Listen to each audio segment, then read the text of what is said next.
Bruxelles, petit à petit, se permet d'avoir des arguments plus offensifs dans son dialogue avec Donald Trump.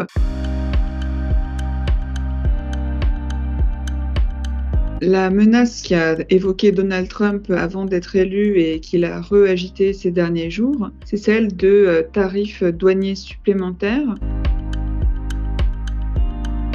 C'est-à-dire d'avoir des surtaxes sur les exportations européennes qui seraient augmentées. Donc, il a évoqué plusieurs chiffres, 10%, 20% par exemple. Et en fait, ça se traduirait directement par une perte de richesse pour l'Union européenne, pour les entreprises européennes, avec des analyses qui disaient qu'on pourrait perdre jusqu'à 1% de PIB européen. Ça paraît pas beaucoup 1%, mais en fait, c'est énorme en pourcentage de la richesse européenne, sachant que certains pays seraient plus vulnérables et plus touchés que d'autres en fonction des produits que décide de surtaxer Donald Trump. On pense bien sûr au secteur automobile qui pénaliserait l'Allemagne et l'Italie, au secteur des vins et spiritueux qui pénaliserait la France. Il y a comme ça cette grande peur d'avoir des surtaxes commerciales décrétées par Donald Trump. Il faut rappeler que les échanges entre les États-Unis et l'Union européenne, c'est quand même 1500 milliards d'euros, c'est 30% du commerce mondial. Il y a énormément de composants européens dans des produits américains et de composants américains dans des produits européens. Donc les entreprises des deux côtés de l'Atlantique ont vraiment peur des conséquences en cascade qu'il y aurait s'il y avait une guerre commerciale entre États-Unis et Europe.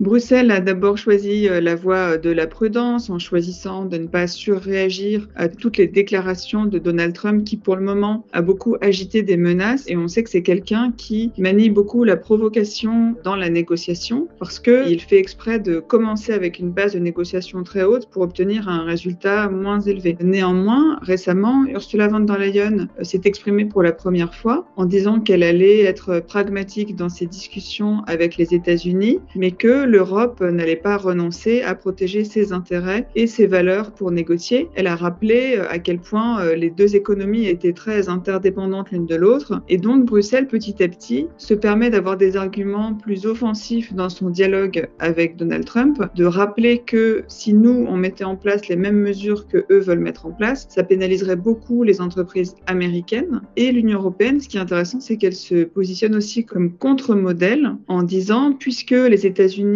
sont de plus en plus protectionnistes et de moins en moins libre-échangistes, nous, l'Union européenne, on va essayer de renforcer nos partenariats avec des puissances qui sont autres dans la planète. Donc, par exemple, avec les autres pays victimes de la politique tarifaire, qui sont le Canada et le Mexique. On vient de nouer un partenariat commercial avec le Mexique. On veut en nouer un avec l'Inde, où se rendra bientôt la Commission européenne. Et on relance comme ça des discussions avec plein de pays en Afrique, en Asie-Pacifique, en Amérique latine avec le Mercosur, en disant, vous aussi, vous êtes déçus de la politique tarifaire américaine, vous aussi, vous voulez continuer à commercer et à échanger, eh bien, faites des partenariats avec nous, l'Union européenne, parce que nous, quand on s'associe pour échanger, on respecte les règles du jeu, on respecte les accords internationaux et on fait en sorte que l'accord profite à chacun.